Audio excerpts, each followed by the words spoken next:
लोग पढ़ने वाले हैं दो चर वाले रैखिक समीकरण। ये बिहार बोर्ड का टोटल एक्सरसाइज है, हम लोग उसी को पढ़ेंगे। तो आज तो इंट्रोडक्शन होगा। तो अब सवाल यह है कि दो चर वाले रैखिक समीकरण है तो एक चर कहाँ गया। ठीक है, तो आपने क्लास 9th तक वही पढ़ा होगा, क्लास 8 तक पढ़ा होगा कुछ, क्लास 9th में थोड़ा सा इंट्रोडक्शन भी पढ़ा होगा, लेकिन 10th में आने के बाद दो चर वाले रैखिक समीकरण के युग्म के सरलता आपको हल ढूंढना है। खैर यहाँ बढ़ाते हैं।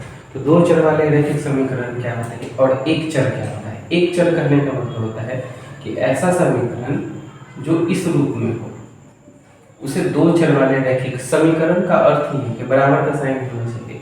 जैसे 2x + 4 = 0, तो इसमें आप 4 को बराबर के उधर ले जाते थे और इसका हल निकालना है, यानी x का वो मान जो यहाँ रखने पर मल्टीप्लाई करने पर ये 0 मिल जाए, वो इसका हल कहा जाता था।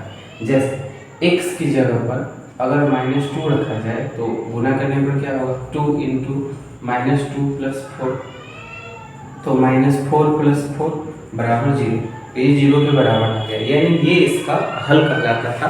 आपने पिछले कक्षा में पढ़ा होगा।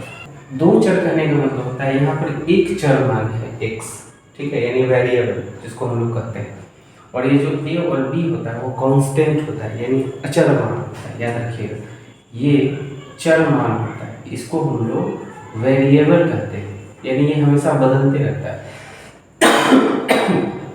और ये a और b जो है ये कांस्टेंट होता है, ये कभी बदलते नहीं। जैसे यहाँ पर 2 हो गया, 4 हो गया, ये कभी बदलेगा थोड़ी ना, ये तो सेम रहेगा। तो फिर वैसे समीकरण जिनमें दो वेरिएबल आपको मिल जाए उसे दो चर वाले रैखिक समीकरण कहते हैं। जैसे यहाँ पर y और x दो वेरिएबल आपको मिल जाए, इसलिए ये दो वेरिएबल वाले यानी दो चर वाले रैखिक समीकरण कहते हैं। इस तरह के समीकरण आपने क्लास 9th में थोड़ा सा इंट्रोडक्शन देखा होगा, कुछ आपको मिला होगा, जहाँ पर 9th में केवल ये बताना होता था कि यहाँ पर a क्या है, b क्या है, c क्या है। तो x की जगह x है, a की जगह पर 2 है, b की जगह पर 3 है और c की जगह पर 4 है। ये आपको बताना होता था क्लास 9th में, जो आपने शुरू में पढ़ा होगा।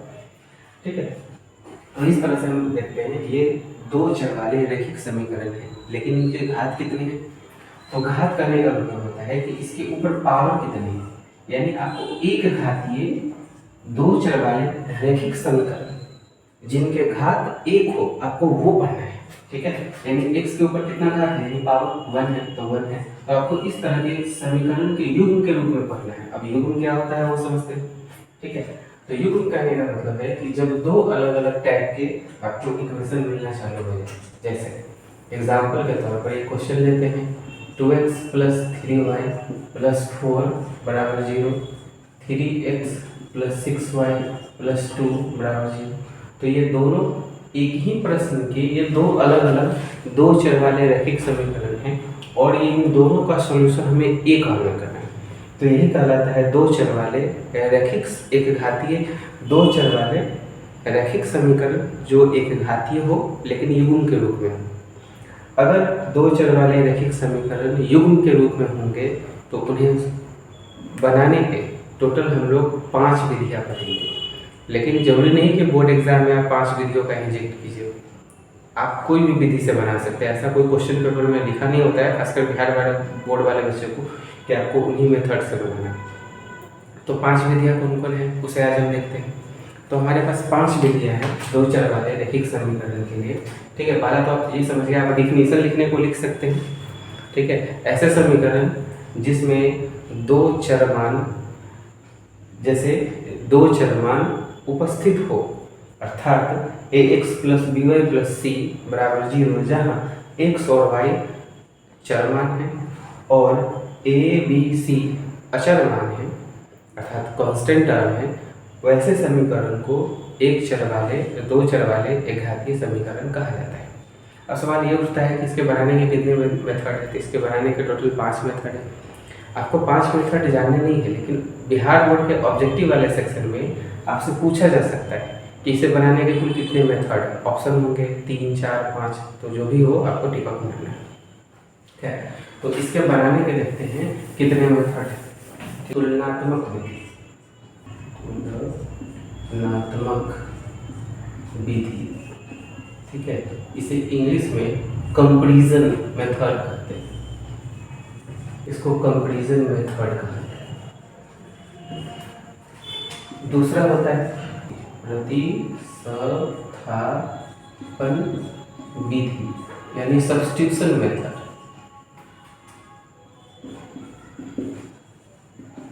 सब्स्टिट्यूशन मेथड लुप्तीकरण विधि यानी एलिमिनेशन मेथड। चौथा गुणन विधि, ब्रज गुणन विधि। पांचवा क्रॉस मल्टीप्लिकेशन मेथड भी कहते हैं, CR cross multiplication, MULTI multiplication method भी कहते हैं। उसके बाद आता है अनुपात निर्णय, अनुपात निर्णय विधि या डिटर्मिनेशन, DETERMINETI। ठीक है, तो कुल भी आपको बिहार बोर्ड के अंदर में पढ़ना है। CBSE बोर्ड में 5 विधियों का जिक्र तो मिलता है, ठीक है, लेकिन बच्चे लोगों को पांचों विधि जरूरी नहीं कि आनी चाहिए। शुरुआती 2 विधि या 3 विधि उनको अगर आ जाए तो ये बहुत ज़्यादा है, लेकिन बिहार बोर्ड में आपको सारी विधि के बारे में पढ़ना है, क्योंकि इसमें कोई सिलेबस रिलेटेड नहीं है हम लोग का। ठीक है, बिहार बोर्ड में कोई सिलेबस। पहला विधि यानी तुलनात्मक विधि, कंपैरिजन मेथड्स पढ़ते हैं। इस पर एक सवाल हम बनाते हैं, 5 सवाल आपको दे देंगे, आप वो बनाकर कमेंट बॉक्स में या ठीक है आप हमको PDF के फॉर्मेट में हमारे मोबाइल में भेज सकते हैं। ठीक है, चलिए तो तुलनात्मक मेथड में क्या आता है, एग्जाम्पल देखते हैं, समझ में आता है। ठीक है बेटा, प्रश्न आया कि 2x + 3y = 90 और 3x + 4y = 26। ठीक है, हमें बनाना है तुलनात्मक विधि से, क्रॉस कंपैरिजन मेथड से बनाना है। तो जब इस तरह का सवाल आएगा तो सबसे पहले हम लोग एज्यूम करेंगे कि ये हमारा समीकरण इक्वेशन 1 है, ये इक्वेशन 2 है। अब आते हैं समीकरण यानी इक्वेशन 1 से समीकरण 1 से। ठीक है, आपको लिखना है तो ये उठा के लिखते हैं 2x + 3y = 90। अब इसको उधर भेजेंगे, आपको जिसको पसंद हो आप उसको उधर भेज सकते हो। ठीक है, आपको x पसंद हो x भेजो, y पसंद हो y भेजो, कोई जरूरी नहीं कि जैसे कि हमने y को उधर भेजा, 2x को इधर रखते हैं, उधर भेजा 19 - 3y, ये 2 कांस्टेंट आ रहा, तो इसको भी इधर भेजेंगे, तो ये मल्टीपल के रूप में है, तो इधर जाने के बाद ये डिवाइड हो जाएगा, डिवाइड के रूप में जाएगा, इसको समीकरण 3 मान लेंगे। ठीक है, याद रखिएगा जिसको आप इधर भेजें, जैसे x को यहाँ अकेले किए हैं तो इस वाले समीकरण में भी सेम टू सेम x को हमें अकेला करना है ताकि हम लोग कंपैरिजन कर सके दोनों का।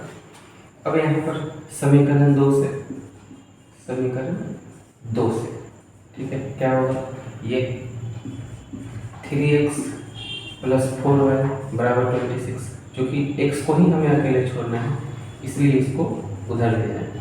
अब इधर ले जाएंगे तो x = 26 - 4y = 3, तो ये हमारा समीकरण कितना है, 4 है।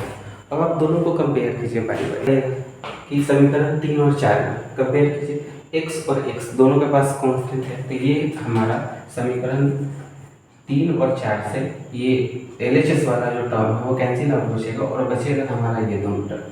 ठीक है, दोनों को लिखेंगे और यहीं पर चर्चा करेंगे कि समीकरण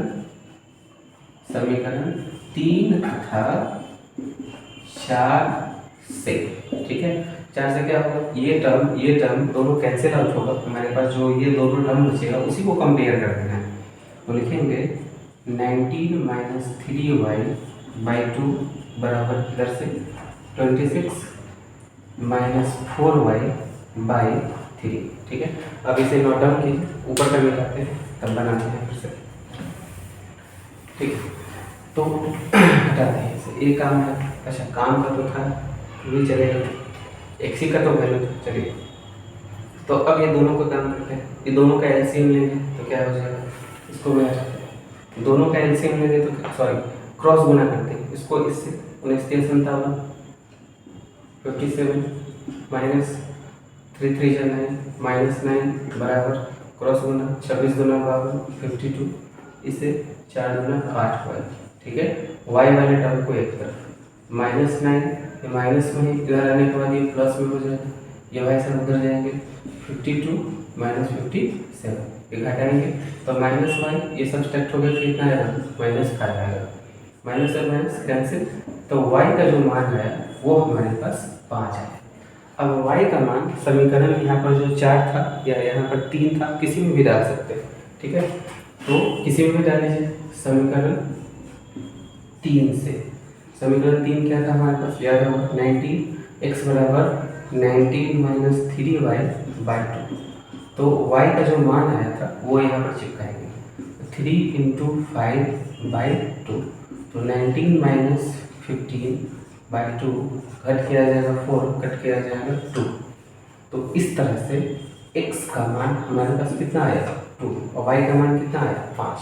तो इस तरह से ये दो अलग अलग हमें वैल्यू मिली और यही आपको करके दिखाना है, किस मेथड से, कंपेरिजन वाले मेथड से। अगर आपको ये सही लगा हो तो आप इस मेथड का उपयोग करो और बना सकते हो। खैर, तो अंत में आपको बजाते से ऐसे लिख कर दिखाना है x, y बराबर 2, 5, ये आपको ठीक से लिखना है याद होगी, तो 2 नंबर वाले सेक्शन में आपको 2 मार्क्स मिलेंगे।